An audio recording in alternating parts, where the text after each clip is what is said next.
She finds a giant abandoned ship on the beach, and what's inside changes everything. Jennifer Parker woke up once again to the sound of children arguing in the kitchen. At 35, widowed for 3 years, she was raising 6 orphans alone in her small beach house in Malibu, California. Her husband's pension money barely covered the basics, and she made sweets to sell in town to supplement their income. That's when Ethan, the oldest boy, came running from the beach, shouting that something huge was stranded on the sand. Jennifer thought it was just another one of the 12-year-old's inventions, but when she looked out the window, she almost fainted. A gigantic cruise ship was there, as if it had appeared out of nowhere overnight. "Aunt Jenny, come see, it's bigger than our whole house," shouted 8-year-old Sophia, tugging at Jennifer's skirt. "Easy there, sweetie. Let me wake up properly first," said Jennifer, still trying to process what she was seeing. 4-year-old Noah, the youngest of the group, clung to her leg in fear. 10-year-old Olivia was already organizing the younger siblings for breakfast, as she always did when she sensed Jennifer was worried. "How does a ship like this just appear here out of nowhere?" Jennifer murmured to herself, tying her brown hair into a ponytail. 9-year-old Mason appeared at the kitchen door, still in his pajamas. "Auntie, Ethan says we can go inside the ship." "Can we really?"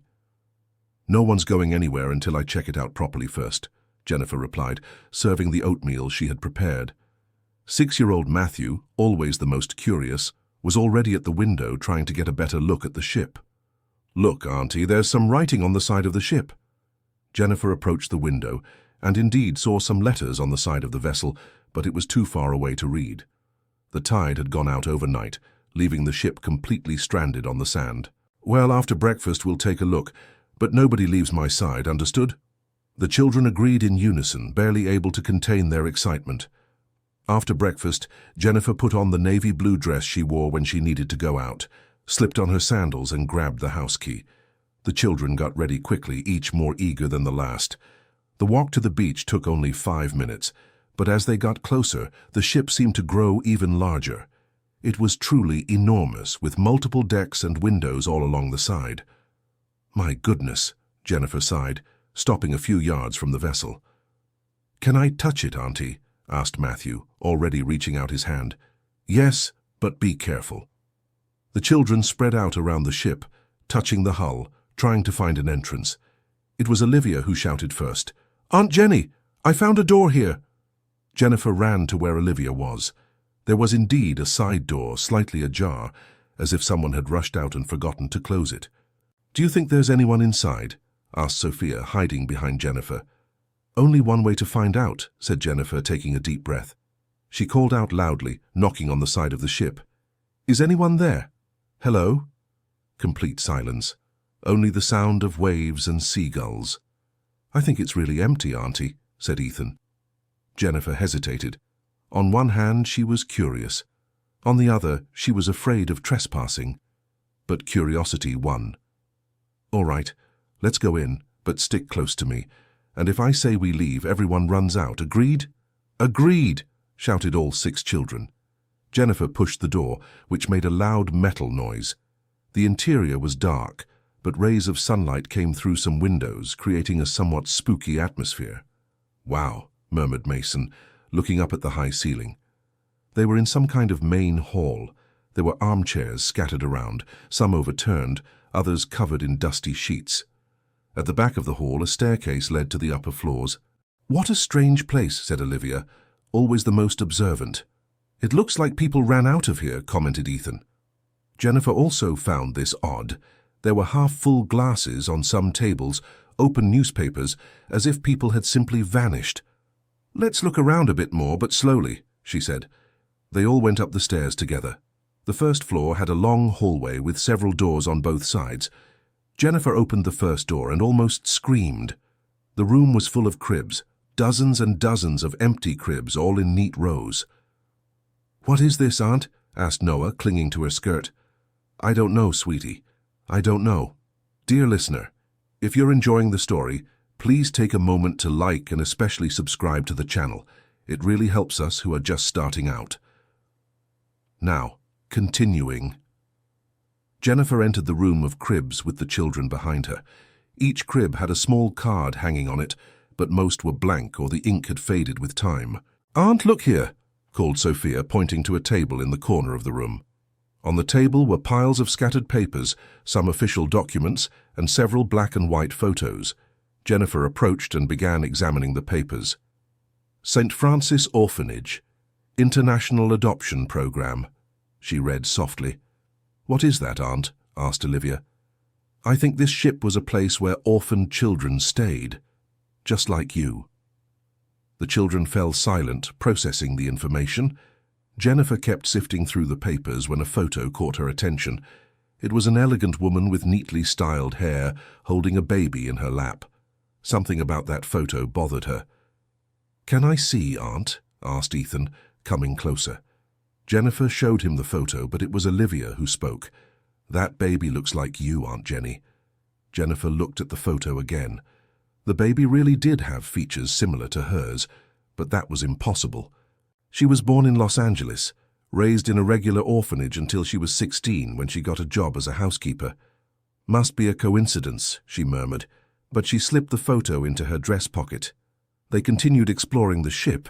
Upstairs, they found more rooms with cribs, a small infirmary, and what seemed to be an office.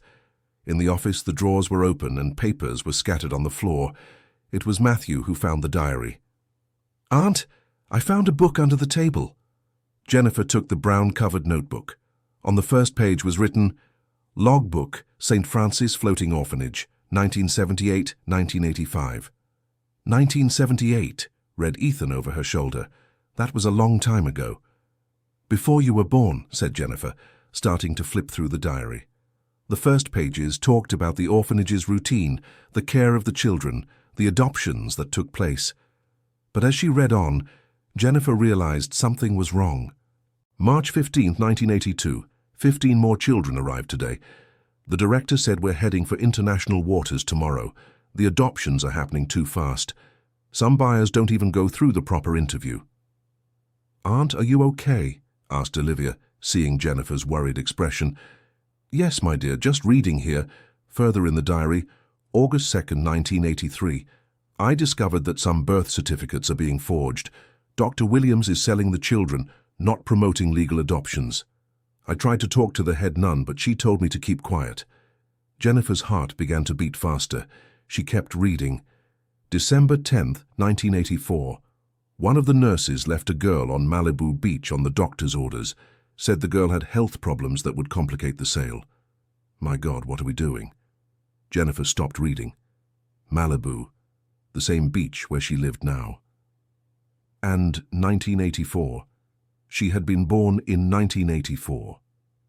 "Auntie, why did you stop?" asked Mason. "Nothing, sweetie. Let's keep exploring." But Jennifer couldn't stop thinking. She returned to the page with the photo of the elegant woman with the baby. On the back of the photo, there was a date, December 15th, 1984, and a name, Dr. Catherine Johnson, baby Emily. Emily. Jennifer had always known her original name was Emily, but it was changed to Jennifer when she arrived at the orphanage in Los Angeles. "Auntie, look what I found," shouted Sophia from across the hall. Jennifer put away the diary and went to see what Sophia had found. It was a large trunk, half hidden behind a curtain. "Can we open it?" asked Noah. "Let's see." Jennifer carefully opened the trunk.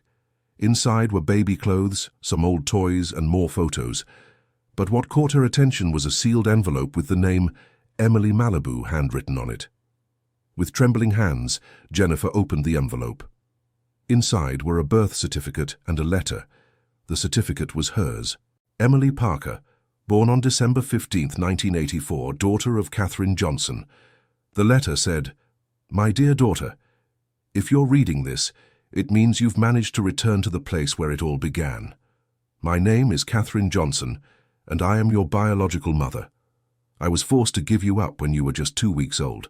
Your father died in an accident before you were born, and my family pressured me to get rid of you. I was very young and couldn't raise you alone. Dr. Williams promised me you would be adopted by a good family, but later I discovered the truth about what he was really doing. When I found out you had been abandoned on the beach, I tried to find you, but it was too late. You had disappeared into the system. I have a younger daughter, your sister Sarah, who was born in 1990. She doesn't know about you, but she always wanted an older sister. If one day you find me, know that I never stopped loving you and missing you.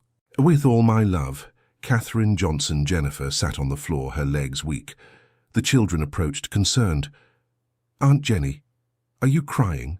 Asked Noah, touching her face. I'm okay, sweetie. It's just this letter. Is it about you? Asked Olivia, always sharp. Jennifer nodded, unable to speak. Did you find your family? Asked Ethan, sitting beside her. I think so. The children were silent for a moment. Then Sophia said, That's good, Auntie. Everyone deserves to have a family. But you're not going to leave us, are you? Asked Matthew, worried. Of course not, sweetie. You're my family too. Jennifer put the letter in her pocket along with the photo. They continued exploring the ship, but now she was distracted, thinking about the mother she never knew and the sister she didn't know existed. That's when they heard voices coming from outside the ship. There's someone here, shouted a male voice. Jennifer picked up Noah and called the other children. Let's get out. Slowly and quietly. They went down the stairs and headed for the exit. Outside there were 3 men in suits despite the beach heat. Excuse me, said the tallest man, approaching. What are you doing here? We found the ship stranded and came to look, replied Jennifer nervously. This ship is private property. You're trespassing. There was no sign, no fence, said Ethan bravely. The man looked at the boy with irritation. My name is Dr. August Williams. I am the legal owner of this vessel. Jennifer felt a chill in her stomach. Williams, the same name that was in the diary. Williams? She asked, unable to control herself. The man looked at her closely. Yes. Why? Do we know each other? No, sir, it's just we found some papers inside with that name. What papers? Jennifer hesitated. Something about that man made her uncomfortable. Old papers. From when it was an orphanage. Doctor. August changed his expression. Did you touch the documents that were in there? We didn't touch anything important, lied Jennifer. You'll have to leave here, now, and don't come back. But the ship is on a public beach, said Olivia. The vessel is mine, and you're trespassing. All right, Doctor, we're leaving, said Jennifer, wanting to avoid trouble. As they walked back home, Jennifer couldn't stop thinking. Could that Dr. August be the son of Dr. Williams from the diary? And why was he so upset about the papers? And that man was mean, right? Asked Noah. Why do you think that? He spoke harshly and had an angry face. Sometimes people get angry when they're worried about something, explained Jennifer. But she too had felt that there was something wrong with Dr. August. At home, after preparing lunch for the children, Jennifer locked herself in her room and reread her mother's letter several times. Catherine Johnson. Could she still be alive? And her sister Sarah. In the afternoon, while the children played on the beach away from the ship, Jennifer went into town to ask some questions. At the city hall, the clerk was friendly. Catherine Johnson? That name sounds familiar. Let me check the system. After a few minutes, found it. Catherine Johnson, 58 years old, lives in Los Angeles. Has a daughter named Sarah Johnson, 35 years old. A teacher here in Malibu itself. Jennifer's heart raced. Her sister lived in the same city as her. Do you have the teacher's address? She works at Lincoln Municipal School downtown. Jennifer thanked her and left the city hall with her heart pounding. Her sister was so close, and she didn't even know. On her way back home, she passed by the school. It was late afternoon and some teachers were leaving. Jennifer stood on the sidewalk without the courage to go in. Excuse me, she said to a lady who was coming out. Does teacher Sarah Johnson work here? Yes, she does. She's a very nice girl. Why? It's just, I wanted to talk to her about a spot for my nephew. She already left today, but she'll be back tomorrow morning. Jennifer thanked her and returned home. During dinner, she was so distracted that she burned the rice.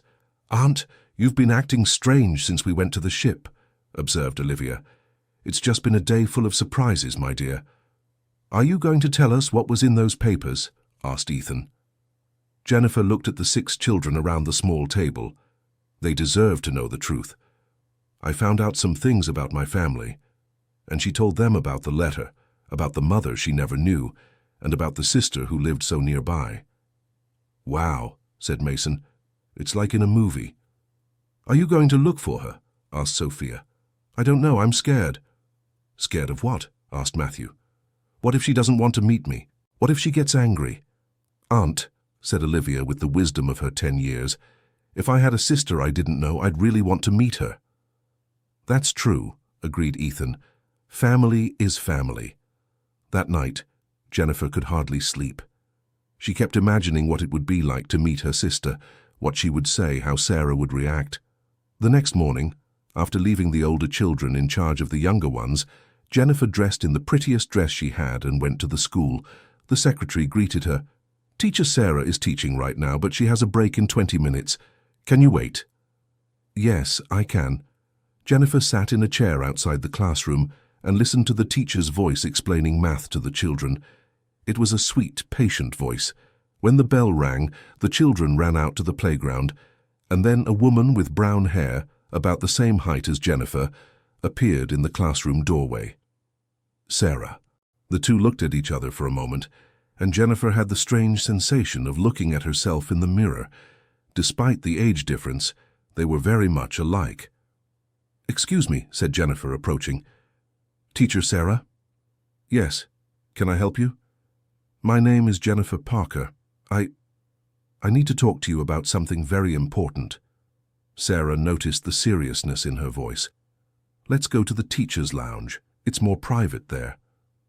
In the teacher's lounge, Jennifer didn't know where to begin. Sarah poured her a glass of water. "You can speak. I'm listening." "Teacher, do you know someone named Katherine Johnson?" Sarah's face changed instantly. "She's my mother." "Why? Has something happened?" No. Your mother is fine. It's just, I think I'm your sister." Sarah nearly dropped the water glass. "What do you mean?" Jennifer took the letter out of her pocket and showed it to Sarah, who read it with wide eyes. "This can't be true," murmured Sarah. "Why not?" "Because my mother never told me I had a sister." "Maybe she didn't tell you because it was too painful." Sarah reread the letter. "If this is true, you were born in 1984. "I was." "My mother was in a very bad state in 1984. She was depressed the whole year. I always thought it was because my father had died." "Did your father really die?" asked Jennifer. "He died in a car accident. But that was before I was born in 1990.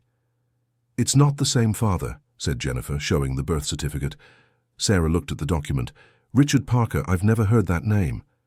"He must have been her first husband." The two fell silent for a moment, absorbing the information. "How did you find this letter?" asked Sarah. Jennifer told her about the ship, about the documents she found, about everything she had discovered. "An orphan ship?" Sarah seemed impressed. "And there's more. The man who claimed to own the ship is named Dr. August Williams. In the diary I found there was a Dr. Williams who was doing illegal things with the adoptions. Do you think it could be the same one? Or father and son? He got very nervous when he found out we had discovered documents." Sarah became thoughtful. "Jennifer? May I call you Jennifer?" "Of course." "If you really are my sister, I'm very happy. I've always wanted to have a sister." "Really?" "Always. I grew up alone, and my mother was always a bit closed off, sad. Now I understand why." "And how can we be sure?" "We can do a DNA test. But first, do you want to meet our mother?" Jennifer's heart stopped. "Will she want to see me?" "Jennifer, she spent years looking for you. I'm sure she will want to." Dear listener, if you're enjoying the story, please take a moment to like and especially subscribe to the channel. It really helps us who are just starting out. Now continuing. Sarah cancelled her afternoon classes and went with Jennifer to her house to meet the children. When they arrived, the six were playing in the backyard. "Guys, come here," called Jennifer. "I want to introduce you to someone." The children approached curiously. "This is Teacher Sarah. She's my sister." "Your sister?" shouted Sophia excitedly. "The sister you found on the ship?" asked Ethan. "That's the one." Sarah was moved to see how the children surrounded Jennifer with affection. "Hi, kids. It's a pleasure to meet you." "Aunt Sarah," said Noah, as if he had known her for years. "Are you going to live here with us?" asked Matthew. "I don't know, sweetie, we'll see." Olivia, always observant, noticed that Sarah and Jennifer looked alike. "You have the same nose," she commented. "And the same way of smiling," added Mason. Sarah spent the rest of the afternoon with them, helping Jennifer prepare dinner and listening to the children's stories. It was as if she had always been part of the family. "Jennifer," said Sarah while they were washing the dishes, "you've taken very good care of these children. They are my life. And your mother, our mother, will be proud when she finds out. Are you sure she'll want to see me?" "Absolutely. I'll call her tonight." That night, after the children fell asleep, Sarah called Catherine. Jennifer sat nearby, nervous, hearing only one side of the conversation. "Mom, I need to tell you something very important." "No, nothing bad happened." "Mom, do you remember 1984? Do you remember the baby you had to give up? She found me, Mom. Your daughter is here." Jennifer heard a scream from the other end of the line, followed by a lot of crying. Sarah held her hand. "She wants to talk to you." With trembling hands, Jennifer took the phone. "Hello?" "Emily." The voice on the other end was choked with tears. "Hi, Mom. My daughter. My little girl. Are you really there?" "Yes, I am." "Where have you been all these years?" "I looked for you so much. I was raised in an orphanage in Los Angeles. I only found out about you yesterday. I never stopped loving you, daughter. Never. It was the biggest mistake of my life to give you up. You didn't have a choice." "Yes, I did. I was young, I was scared, but I should have fought for you. You don't have to blame yourself. What matters is that we found each other." "I want to see you. Can I come there tomorrow?" "Yes. I'll be waiting." When she hung up the phone, Jennifer was crying. Sarah hugged her. "Everything will be all right. She's a wonderful mother. She was just carrying a lot of pain." The next morning, Jennifer could barely concentrate on anything. The children noticed her anxiety. "Auntie, you're more nervous than when we drew on the wall," said Matthew. "It's just that today I'm going to meet my mother." "Are you scared?" asked Noah. "A little." "You don't need to be scared," said Olivia. "Real mothers always love their children." Sarah arrived around 2 in the afternoon, accompanied by a well-dressed lady with greying hair and eyes red from crying. "Catherine." When Jennifer opened the door, mother and daughter looked at each other for a long moment. Then Catherine held out her arms. "My daughter." Jennifer threw herself into her mother's arms, and the two cried, hugging in the middle of the room, while the children watched, moved. "Let me look at you," said Catherine, holding Jennifer's face. "You grew up so beautiful, just like your father. Will you tell me about him? I'll tell you everything. Everything you want to know." Catherine spent the whole day talking with Jennifer, telling her about the father she never knew, about the years of searching, about the regret she carried. "When I found out you had been abandoned on the beach, I almost went crazy," Catherine shared. "I looked in every orphanage, every church. No one knew where you were." "And why didn't you ever tell Sarah?" "It was too painful, and I was afraid she would judge me, that she would think I was a bad mother." "Mom," said Sarah, holding her hand, "I would never think that. Now I understand why you were always so sad in December." December was the month she was born. Every year it was impossible. Catherine met each of the children, asked about their stories, and was moved by the work Jennifer was doing. "You became a wonderful mother," she said. "Better than I ever was." "Don't say that. You did what you could at the time." "And now," asked Sarah, "what do we do?" "What do you mean?" "We're a family. We can stay together." Jennifer looked at the children who were playing in the backyard. "I can't abandon them." "Who said anything about abandoning?" said Catherine. "They're part of the family now." "But I don't have the means to—" "Daughter, I have a big house in Los Angeles. There's plenty of room for everyone. And I can request a transfer to a school there," added Sarah. "You would do that?" "Of course," said Catherine. "I lost 40 years with you. I'm not going to lose another day." Jennifer felt her heart warm. Finally, she had a real family. But then she remembered the ship.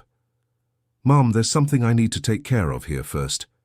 And she told her about Dr. August, about the diary, about the suspicions I had. Williams, murmured Catherine.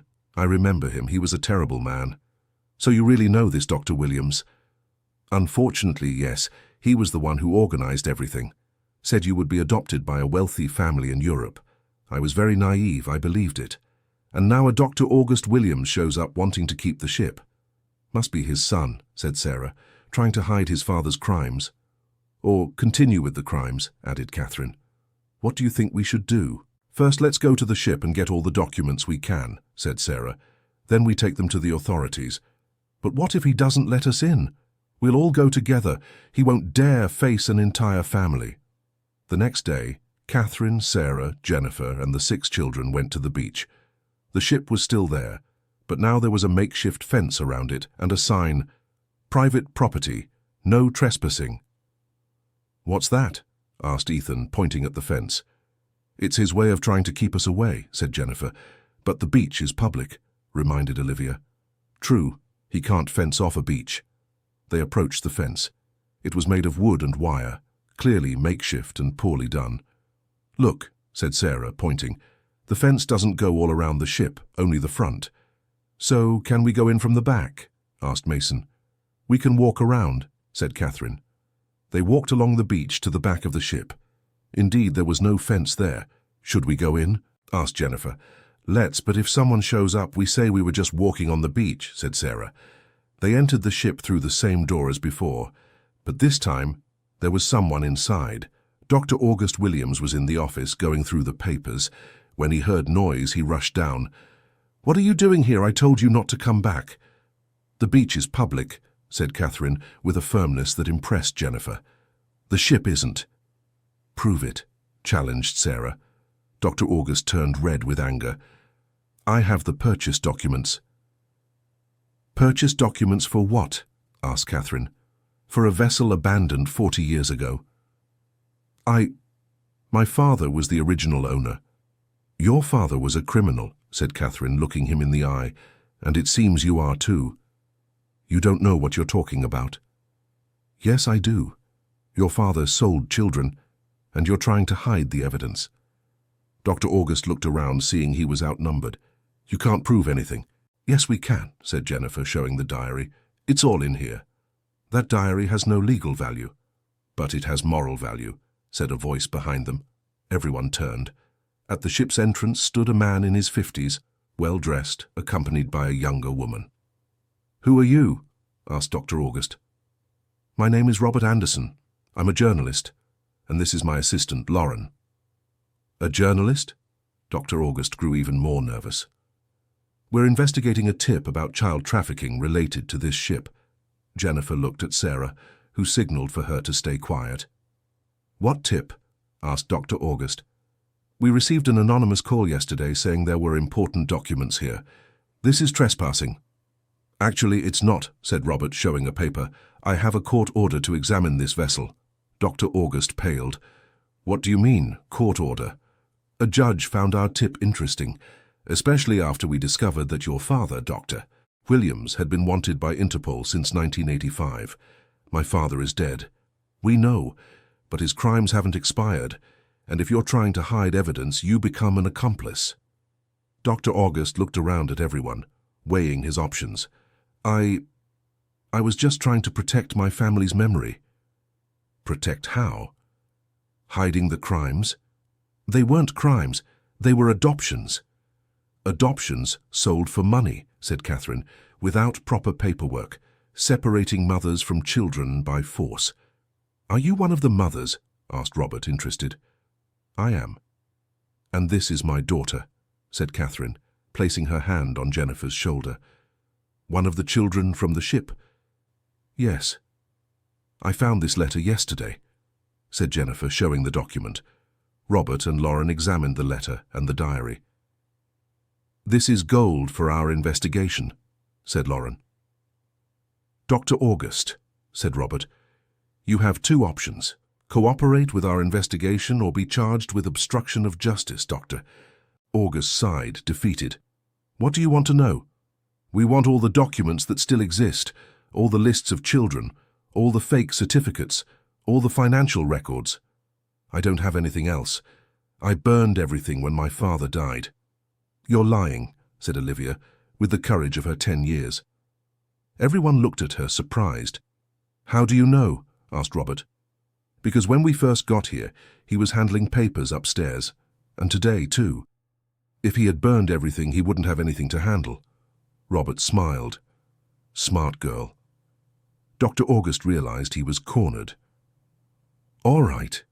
There are some documents in the office, but I swear I didn't know they were illegal." "Let's go see," said Robert. They all went up to the office. Dr. August opened a secret drawer in the desk and took out a folder full of papers. "This is all that's left." Robert and Lauren began examining the documents. "Wow," murmured Lauren. "There are hundreds of names here. Hundreds of children," added Robert.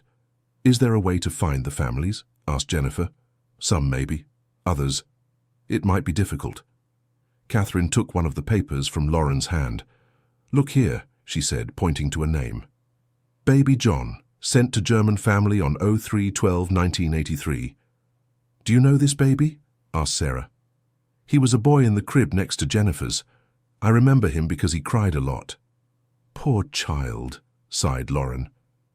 "Dr. August," said Robert, "these documents are enough evidence to prosecute you, but if you cooperate, we can negotiate." "Cooperate how?" "By helping us find the other victims, telling us everything you know about the scheme." Dr. August agreed, realizing he had no choice. In the following weeks, the story of the orphan ship gained prominence in the national press. Dozens of people who had been illegally adopted contacted Robert and Lauren. Jennifer and her family became known as the discoverers of the scheme. Several TV stations wanted to interview them. "I can't believe we became famous," said Ethan, seeing his own photo in the newspaper. "Not famous. Important," corrected Olivia. "We helped many people find their family." It was true. Through the documents found, dozens of families were reunited. Some mothers found children after 40 years of separation. Some children discovered they had been sold, not legally adopted. Catherine decided not to move to Los Angeles. Instead, she bought a bigger house in Malibu so they could all stay together. "This is where it all began," she said. "This is where we'll start over." Sarah managed to transfer to the local school and became principal. Jennifer opened a small inn in the new house, specializing in hosting families who came to the region looking for relatives. "It's our way of continuing to help," she explained to a journalist. The 6 children adapted perfectly to their new life. Noah, the youngest, started calling Catherine Grandma Katie. The others followed suit. "I never thought I'd have 6 grandchildren all at once," laughed Catherine. The ship became a memorial. With the compensation money Dr. August was forced to pay, they turned the vessel into a museum about adoption and children's rights. "It's important that people know what happened," said Sarah at the memorial's inauguration. "So it doesn't happen again," Jennifer added. 6 months after the discovery, Jennifer was at the beach with the children when she saw a middle-aged woman approaching. "Excuse me," said the woman. "Are you Jennifer Parker?" "Yes, I am." "My name is Christine Morris. I saw your story on television. I think I'm your cousin." "What do you mean?" "My mother was Katherine Johnson's sister. Her name was Teresa." Jennifer was shocked. "Teresa Johnson?" "Yes, she died 5 years ago, but she always talked about a niece who disappeared as a baby." "My mother had a sister." "She did. She never told you?" "Never." Christine showed an old photo. "Look here, your mother and mine together." Jennifer saw Catherine Young next to a woman who looked very much like her. "They fought when you were born," explained Christine. "My mother wanted Catherine to keep you. They had a big fight and never spoke again. And now you came looking for me." "I came because I want to meet my cousin, and because I have something to give you." Christine took a yellowed envelope from her bag. "My mother asked me to give this to you if I ever found you." Inside the envelope was a baby bracelet and a letter. "To my niece Emily, if you're reading this, it means you've reunited with your mother. I always believed this would happen one day. I'm sorry I didn't fight harder for Catherine to raise you. I was young and didn't know how to help. This bracelet was yours. Your mother gave it to me when you were taken, asking me to keep it. She said one day you'd come back for it. I hope you've had a happy life and find the peace we always wished for you. With love, Aunt Teresa, Jennifer cried, reading the letter. Another piece of her life's puzzle falling into place. My mother is at home. Would you like to meet your cousin? I'd love to. The reunion of Catherine with her sister's family was emotional. Catherine cried when she learned Teresa had died. She forgave me, she said through tears. Even after everything, she forgave me. Aunt Teresa was always like that, said Christine. Kind-hearted. Christine ended up moving to Malibu, too, to be close to her rediscovered family. She opened a craft shop and became the children's Aunt Chris. It seems our family just keeps growing, Sarah laughed. And it did. A few months later, Robert and Lauren got married and bought a beach house. Robert continued investigating illegal adoption cases, and Lauren became a lawyer specializing in family reunification. You changed our lives too, Robert told Jennifer. We found our calling here. Dr. August was sentenced to community service at the Ship Memorial. At first he was resistant, but over time he began to understand the pain his father had caused. I didn't know, he said to Jennifer one day. I grew up thinking my father was a hero who helped orphaned children. Now you can really help, she replied, by telling the truth to the visitors. And he did. He became one of the memorial's most sought-after guides, precisely because he could explain how someone could get involved in that kind of crime without realizing its gravity. 1 year after the ship's discovery, the family organized a big beach party. People came from all over the United States, many of them reunited thanks to the documents found. I can't believe so much good came from something so bad, said Sophia, now 9 years old. That's how it is, explained Catherine. Sometimes God uses bad things to make good things happen. And we were God's instrument? Asked Noah. Yes, you were, my love. During the party, Jennifer went up on the makeshift stage to give a speech. A year ago, I was just a widow trying to raise 6 children alone. Today, I have a huge family, a house full of love, and the certainty that I made a difference in many people's lives. The audience applauded. But the most important thing I've learned is that family isn't just about blood. Family is who stands by your side, who loves you, who accepts you for who you are. She looked at the children, at Catherine, at Sarah, at Christine, at Robert and Lauren. These are the people I've chosen as family, and who chose me too. The children climbed onto the stage and hugged Jennifer.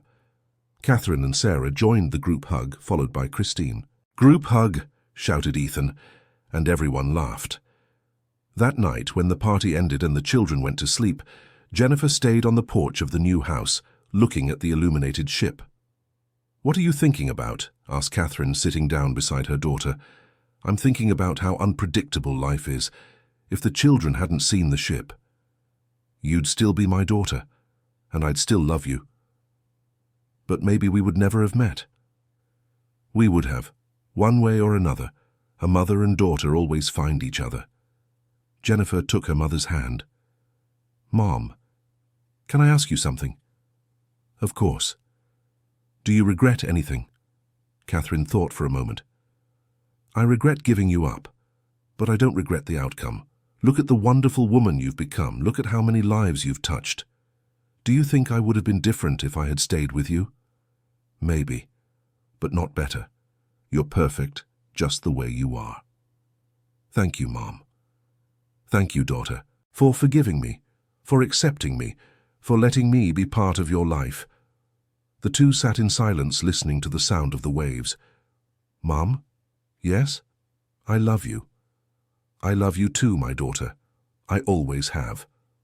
The next morning, Jennifer woke up early and went for a walk on the beach. She passed by the ship, now transformed into a symbol of hope instead of pain. A sign at the entrance read, St. Francis Memorial, in memory of all children separated from their families and in celebration of all possible reunions. Jennifer smiled. It was a good message. When she returned home, the children were already awake and helping Catherine prepare breakfast. Good morning, family, she said, entering the kitchen. Good morning, Aunt Jenny, shouted the 6 voices in chorus. Good morning, daughter, said Catherine. "Good morning, sister," said Sarah, who had slept over. It was a pleasant noise, of a full house, of a big family. Jennifer had never imagined she could be so happy. "Aunt," said Olivia, pouring orange juice, "what are we going to do today?" Today we're going to live." "Just that?" "Just that. We're going to live together, as a family." And they did. Every day, every moment, every joy and every difficulty, always together. Because sometimes an abandoned ship on the beach can change a whole life, and sometimes a changed life can change the world. Dear listener, if you're enjoying the story, please take a moment to like and especially subscribe to the channel. It really helps us who are just starting out. Now continuing. 2 years had passed since that transformative day on the beach. The family's life had found a sweet and steady rhythm. Jennifer managed the inn that had become nationally known as the place where families reunite. People from all over the country came not only to see the ship memorial, but also to stay in the house where it all began. Catherine, now 60 years old, had become the most beloved grandmother in Malibu. The neighborhood children sought her out to hear stories, and she never refused a hug or a homemade treat. Her life, once marked by melancholy, now overflowed with joy. Sarah had established herself as one of the most respected educators in the region. Her experience at the memorial and her work with the family's children led her to develop innovative teaching methods about human rights and family history. The children had grown up, and each showed their unique personality. Ethan, now 14 years old, showed talent for mechanics and always helped with the maintenance of the inn. Olivia, at 12, was the family's official organizer and planned to study law to help other children like herself. Sophia, at 10, displayed artistic aptitude and painted pictures that decorated the entire inn. Mason, at 11, was the official storyteller, always inventing adventures to entertain the younger guests. Matthew, at 8, had become the family gardener, tending to the plants that beautified the property. And Noah, now 6 years old, remained the emotional heart of the family, always ready with a hug when someone needed one. The morning routine that Saturday in March was proceeding normally when Catherine noticed unusual activity on the beach. Several cars were parked near the memorial, more than usual for a weekend. "Jennifer, come see this," Catherine called from the porch. Jennifer approached, drying her hands on her apron. On the memorial side, there was a small gathering of people, but they weren't regular tourists. They appeared to be several families, many with young children. "Could it be an event we forgot about?" asked Jennifer. "I don't recall anything scheduled for today." Ethan came running from the backyard. "Aunt Jenny, there's a lady down there asking for you. She said it's very important." "What does she look like?" "White hair, very elegant. And she's crying." Jennifer and Catherine exchanged glances. After 2 years of hosting families searching for relatives, they had learned to recognize the signs of those arriving with broken hearts and full of hope. "I'll go see what it is," said Jennifer. "I'll come with you," said Catherine. The two walked down to the beach, followed by all the children who, as always, were driven by curiosity. The lady was standing in front of the memorial, holding a piece of paper in her hand and staring intently at the entrance plaque. When she saw Jennifer approaching, her eyes filled with tears. "Are you Jennifer Parker?" she asked in a trembling voice. "Yes, I am. How can I help you?" "My name is Deborah Reynolds. I came from Miami. I heard about your work and—" Deborah stopped speaking, overcome with emotion. "Take a deep breath, Mrs. Reynolds," said Catherine, placing a hand on her shoulder. "We're here to help. It's just, I lost my daughter 15 years ago." Jennifer felt her heart tighten. 15 years was a long time. "Lost how?" She was taken by an organization that claimed to handle adoptions. We paid a lot of money thinking she was going to a good family, but later we found out it was all a lie. "And you think there might be some connection to the ship?" "I don't know, but the names found in the documents, one of them caught my attention." Deborah showed a paper where she had written several names. "This one here, Baby Lucy, Reynolds family, 15 years, destination Southern family." Jennifer took the paper and read it carefully. "Your name is Reynolds, and your daughter was named Lucy." "Exactly, and she was 15 years old when she was taken. But Mrs. Reynolds, the ship was for babies, 15-year-old children. I know it seems strange, but she had a mental disability. Her mind was like that of a small child. Catherine and Jennifer exchanged looks. Cases like these were more complex and painful. Do you have a photo of her? Deborah pulled a faded photo of a smiling girl with Down syndrome features from her bag. This is my Lucy, the sweetest girl in the world. And it's been 15 years since she disappeared. 15 years, 4 months and 12 days. The precision of the date showed how this mother had counted every day of separation. Mrs. Reynolds, did you bring anyone else? Asked Jennifer, noticing that there were more people waiting near the cars. I brought 4 other families, all with similar cases. Children taken by the same organization. Organization. It was called Happy Home. They promised to find suitable families for children with disabilities. They charged a fee for the arrangement. Jennifer felt a knot in her stomach. That sounded like an extension of Dr. Williams's scheme. Mrs. Deborah, let's call the other families. I want to hear all the stories. Are you sure? They're very sad stories. We have experience with sad stories, said Catherine, and sometimes they have happy endings. The families gathered on the inn's porch. Besides Deborah, there were the couples Joseph and Mary Peterson, Charles and Rita Parker, and Anthony and Sophia Miller, and a woman alone who introduced herself as Betty Olson. Each brought their story of pain, but also of hope. Joseph and Mary had lost a 12-year-old son with autism.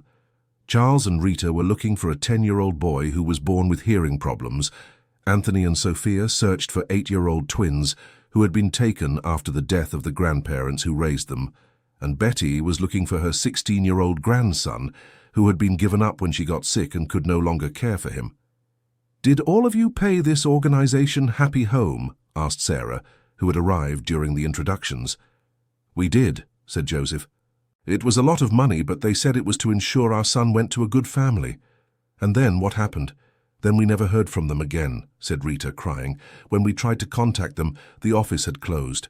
When did this happen? Between 15 and 10 years ago, replied Anthony. Jennifer picked up the old diary she always kept nearby.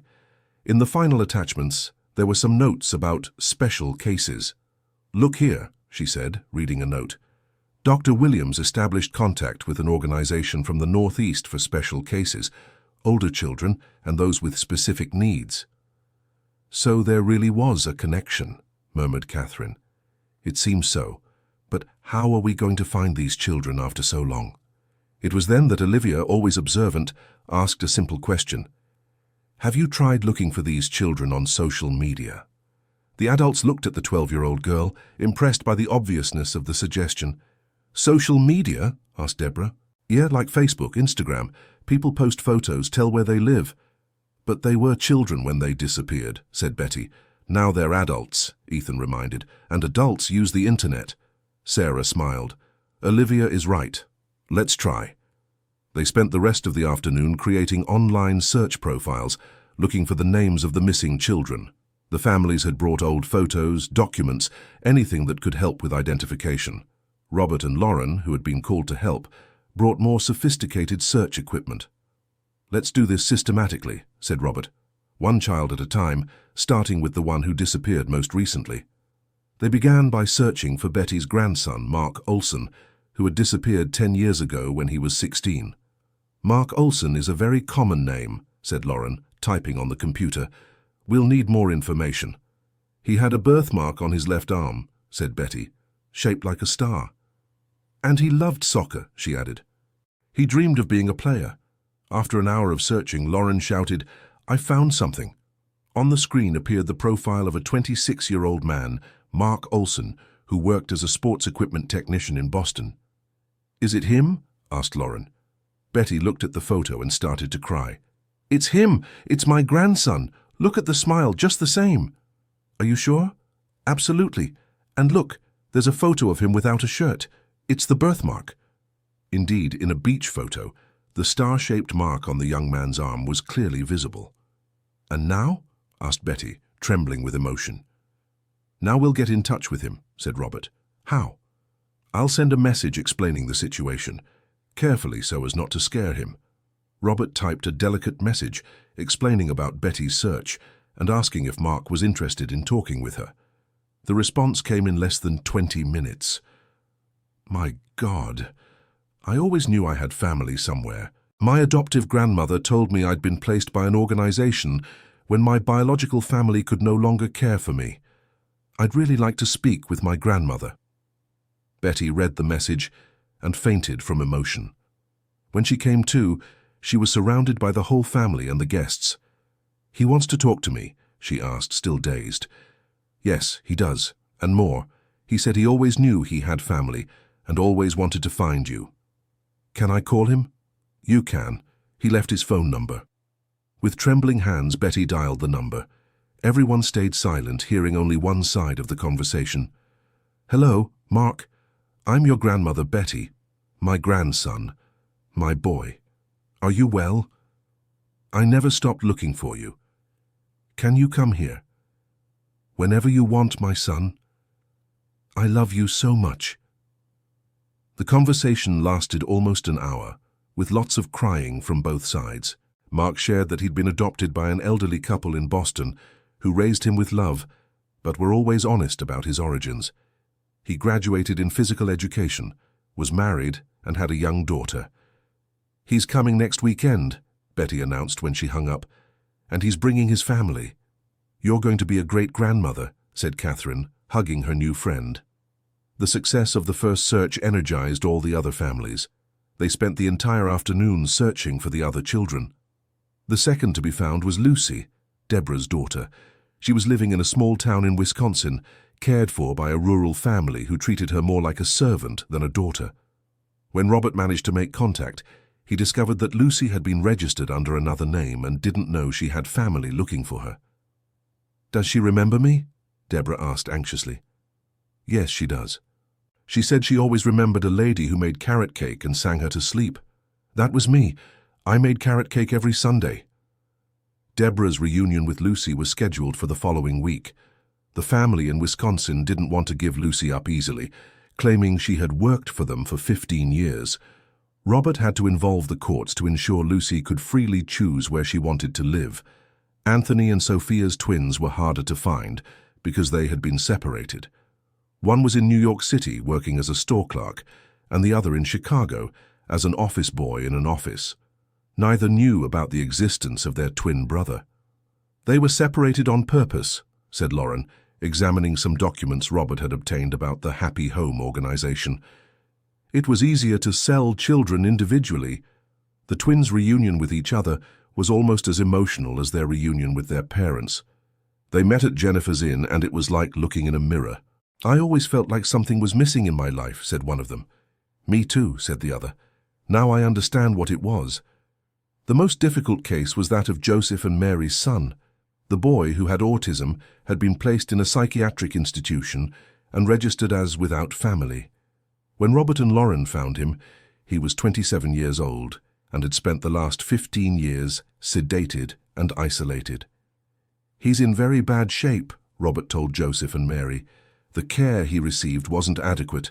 But can he recover? Mary asked, crying. With love and proper treatment, yes. But it will be a long process. It doesn't matter, said Joseph. He's our son. We'll take care of him for as long as necessary. Within 2 months, Jennifer's Inn had become an official family reunification center. Families from across the country arrived with stories of missing children, and every week there was at least one emotional reunion. I never imagined our life would turn into this, Jennifer said to Catherine one evening after a particularly intense day. Don't you like it? I love it. It's just that sometimes I'm amazed by how many families were separated. And amazed by how many are reuniting too. It was true. The list of successes grew every week. Robert and Lauren had created an official website to facilitate searches, and Sarah had developed a protocol to emotionally prepare both parents and children for the reunions. The children in the family had also found their roles in the process. Ethan became the official technician, keeping all the equipment running. Olivia was the document organizer, creating detailed files for each case. Sophia painted portraits of the reunited families, which were given as keepsakes. Mason interviewed the younger children who arrived, making them feel comfortable. Matthew tended the garden that had become a living memorial for the families, and Noah was the expert in comforting hugs. "You know your heroes, right?" Christine said to the children one afternoon. "How so?" asked Matthew. "You're helping families find each other. That's what heroes do." "We're not heroes," said Olivia. "We're just a normal family that found a ship." "A normal family that decided to make a difference," corrected Catherine. And it was true. In less than 3 years, they had helped reunite over 200 families. The ship memorial had become a national symbol of hope, and Jennifer's story was told in textbooks as an example of how an ordinary person can change the world. But for Jennifer, the most important things weren't the awards they received or the television reports. The most important things were the simple moments: breakfast with all the children, evening conversations with Catherine and Sarah, Noah's spontaneous hugs, Mason's jokes, Sophia's drawings, Matthew's flowers, Olivia's organization, and Ethan's practical help. "You know what I've learned?" she said to Catherine one afternoon as they watched the children playing on the beach. "What?" "That family isn't just who you're born with. Family is who chooses to stay together." Catherine smiled. "Would you choose us again? Every day? Even with all this craziness? With the house always full? With people crying? With so many problems to solve? Especially because of that. Because it means we're making a difference." Catherine took her daughter's hand. "Your biological mother is proud of you." "How do you know?" "Because I am. And every mother feels proud when she sees her child doing good. Thank you for finding me, Mom. Thank you for letting me find you, daughter." They fell silent, watching the ship in the distance, now completely transformed. Where there had once been sadness and abandonment, now there was hope and reunions. "Mom?" "Yes?" "Do you think that baby from 1984 imagined they'd live a life like this?" "I think no baby imagines the future.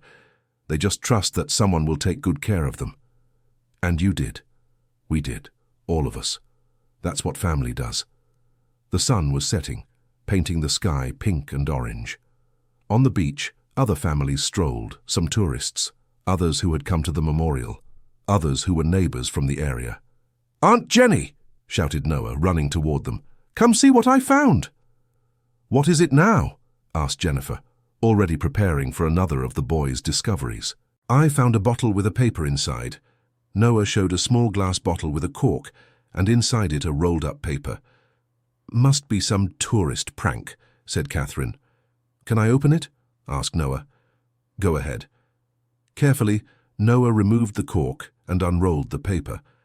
It was a child's drawing showing a family of 5 on a beach. On the back, there was a message written in childish handwriting. "To the ship family. Thank you for helping me find my daddy. Now we're happy again. Ethan, 8 years old." "It's from one of the children we helped reunite with their family," said Jennifer, moved. "He threw it into the sea for us to find?" "It seems so." "That's so cool. Can I send a message back?" "You may." Noah ran home to get paper and a pencil. He returned a few minutes later with a drawing of the whole family in front of the ship and a message. "We're glad you found your daddy. Family is the most important thing in the world." Noah, 6 years old. He put the paper in the bottle, sealed it tight, and threw it into the sea where the waves carried it away. "And now?" he asked. "Now we wait," said Jennifer. "Sometimes the best things in life come when we least expect them." "Like the ship?" "Like the ship." Noah ran back to play with his siblings. Catherine and Jennifer remained seated, watching the bottle drift away in the current. "You know what's most amazing?" said Catherine. "What?" 3 years ago you were alone, without a family, taking care of 6 children who weren't biologically yours. That's true. And today you have the biggest family in the United States, and you're helping hundreds of other families reunite. Do you think it was fate? I think it was love. Fate is what happens to us. Love is what we do with what happens. And what did we do? We made a choice, the choice to stay together, to help each other, to never give up. And was it worth it? Catherine looked at the house full of voices and laughter, at the memorial shining in the distance, at the beach where so many families had reunited. What do you think? Jennifer smiled. It was worth every tear, every hardship, every moment of uncertainty. So that's what life wanted to teach us. What? That sometimes we need to get lost to find ourselves, and that family is the greatest treasure there is. That night during dinner, Sarah made an announcement. "Everyone, I have news." All conversations stopped. "What?" asked Olivia. "The Federal University approved our project." "What project?" asked Ethan. "The project to turn our experience into a university course." Jennifer almost choked on her beans. "What do you mean?" "They want to create a specialization course in family reunification, based on what we've learned here." "And you're going to teach?" "We're all going to teach, all of us. Each one speaking about their specialty." "Even us?"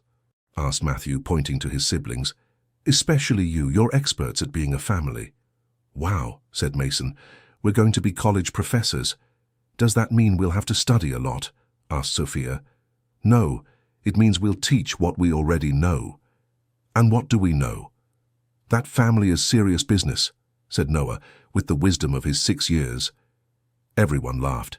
"Exactly," said Catherine. "Family is serious business, and we take it seriously." The course was launched 6 months later and had over 1,000 applications for 50 spots. Students of social work, psychology, law, and education came from all over the country to learn from the family that had turned an abandoned ship into a symbol of hope. The classes were held at the inn itself and at the memorial. Jennifer spoke about discovery and courage, Catherine about forgiveness and second chances, Sarah about education and children's rights, Robert and Lauren about investigation and search methods. The children had their own course, How to Be a Family, where they taught about acceptance, unconditional love, and the importance of sticking together through tough times. "You're the youngest professors at the university," said the dean during the first graduating classes ceremony, "and the ones who know the most about the subject," added a veteran professor. "How can you teach such important things being so young?" Olivia, now 13, answered into the microphone, "Because we live it every day. It's not theory, it's our life." The audience gave a standing ovation. After the ceremony, an international journalist approached Jennifer. "May I ask some questions for a story?" "Of course. How would you define what you do here?" Jennifer thought for a moment. "We don't do anything extraordinary. We just believe every person deserves to have a family, and every family deserves to stay together." "But you've reunited hundreds of families." "We didn't reunite them. They already existed, just lost. We just helped them find each other." "And how did it all begin?" "With curiosity. The children saw a ship on the beach and wanted to know what it was." "And if they hadn't been curious?" "Then someone else would have discovered it. Important things always find a way to happen." "Do you have plans for the future?" Jennifer looked at her family, gathered on the inn's porch. Catherine was telling stories to a group of visiting children. Sarah was organizing papers for the next course. Ethan was fixing a piece of equipment that had malfunctioned. Olivia was arranging the week's schedule. Sophia was painting a new picture. Mason was making up a story for Noah and Matthew, who were listening intently. "Our plan is to keep being a family and help other families do the same." "That's all?" "That's all. Because sometimes the simplest things are the most important." The journalist closed her notepad. "Thank you. That was one of the most beautiful interviews I've ever done." "You're welcome, and if you ever need family, you know where to find us." That night, before bed, Jennifer went to take one last look at the ship. It had become a habit, like checking if you locked the front door. The memorial was lit up, and she could see a few people walking through the halls, reading the plaques, looking at the photos of reunited families. "Thank you," she said softly, as if the ship could hear her. "Thank you for what?" asked a voice behind her. It was Noah, who had gotten out of bed and followed her. "Thank you for showing up on our beach." "The ship showed up?" "It did, and it changed our lives." "For the better?" "Much better." Noah took her hand. "Aunt Jenny, can I tell you something?" "Of course, my love. I love our family." "Me too." "Even when Olivia bosses everyone around." "Even then." "And when Ethan makes noise fixing things." "Even then." And when Sophia leaves paint all over the house. Even then. And when Mason tells stories that keep everyone awake. Even then. And when Matthew tracks mud into the house. Even then. And when I throw tantrums. Especially when you throw tantrums. Noah smiled. It's good to know you won't leave. Never. We're family. Family doesn't abandon family. Promise? I promise. They walked back to the house hand in hand. Jennifer tucked Noah back into bed and went to her room, where Catherine was reading. Good talk, asked Catherine. The best.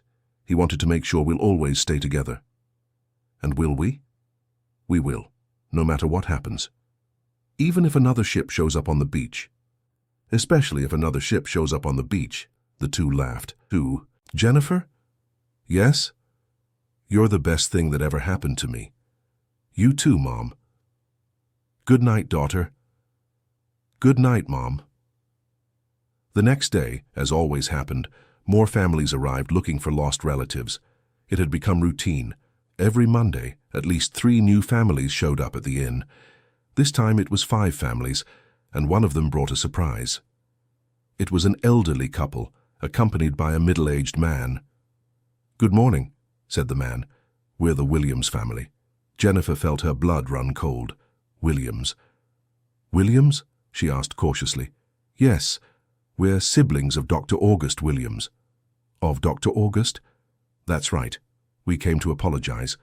Jennifer called Catherine and Sarah. Dr. August had completed his community service sentence a year ago and moved to another city. They hadn't expected any further contact with the Williams family. Apologies for what? Asked Catherine. For what our father did, and for what our brother tried to cover up. The man introduced himself as Edward Williams. In recent years, we discovered the truth about what happened on the ship. We found documents our father hid, correspondence, bank accounts. And we found out he made a lot of money selling children, money we inherited without knowing its origin. What do you want? We want to do the right thing. We want to donate all that money to your work. Jennifer, Catherine, and Sarah exchanged glances, surprised. How much money? 2 million reais. The silence was absolute. You don't have to accept, said Edward, but we think it's the least we can do to repair the damage our family caused. Why are you doing this? Because our children found out the story and were ashamed of the grandfather they never knew. They made us realize we had an obligation to do something. Jennifer looked at the children who were listening quietly. What do you think? She asked. I think they're trying to fix their family's mistakes, said Olivia. And is that good? Asked Jennifer. It's better than pretending the mistakes never happened, said Ethan. Would you accept? If it's to help more families, yes, said Sophia. Then it's decided we accept the donation. With one condition, added Catherine. What? You'll work with us. We don't just want the money, we want you to help fix what was broken. How? By helping with searches, telling everything you know, being part of the solution. Edward and his parents exchanged looks. I accept, he said. It's the least I can do. And so the family that had started with 6 orphans and a widow grew even larger. Edward Williams moved to Malibu with his family and became one of the leading researchers on historical cases.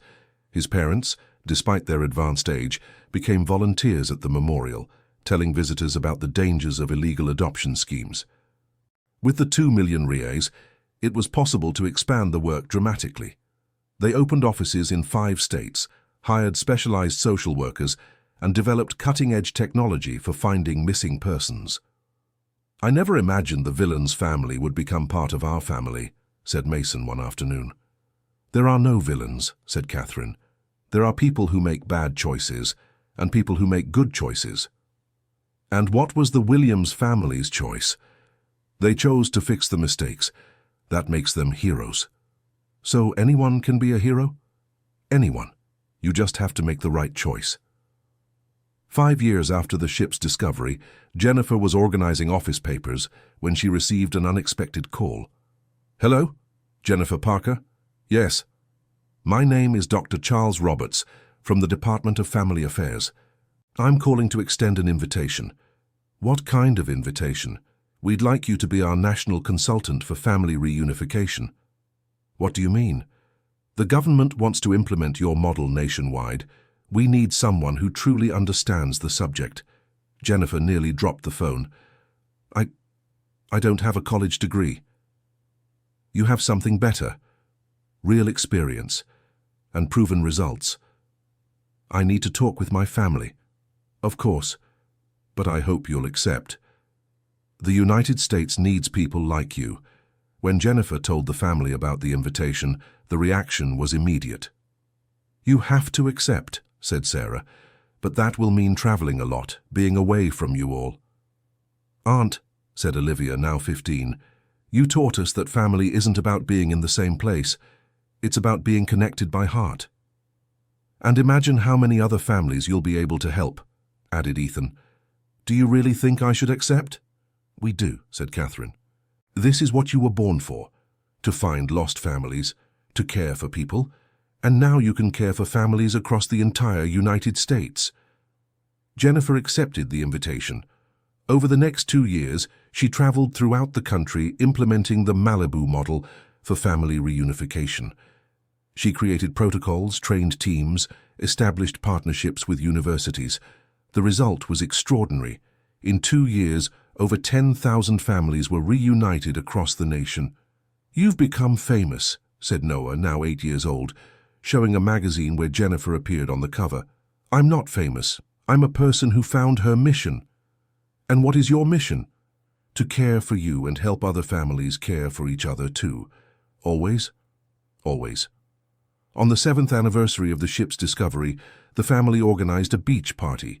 People came from all over the United States, many of the families that had been reunited over the years. Jennifer gave an emotional speech. 7 years ago, I was a lonely woman, caring for 6 orphaned children, not knowing where I came from or where I was going. Today, I have a family of hundreds of people spread across the entire country, and I know exactly what my purpose in life is. The audience applauded.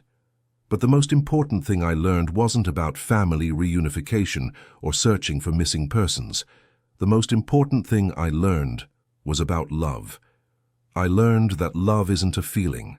Love is a decision. It's the decision to stay, to care, to not give up. I learned that family isn't blood. Family is commitment. It's the commitment to be present, to support, to protect. And I learned that miracles don't fall from the sky. Miracles happen when ordinary people decide to do extraordinary things for love. Jennifer looked at her family, scattered throughout the audience.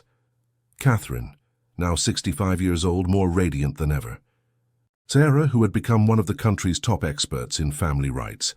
The children, now teenagers and young adults, each following their own path, but always connected by the love that united them. So, my wish for all of you is simple, that you find your family. Whether it's biological, adoptive, chosen, or built, that you find the people who will love you unconditionally, who will stand by you in difficult times, who will celebrate your victories as if they were their own. Because in the end, that's all that matters, having someone to love and someone who loves us back. End of story. Now tell us what you thought of this moving story. If it touched your heart, leave a comment sharing which part impacted you the most. Do you believe that love can overcome any obstacle? Your opinion is very important to us.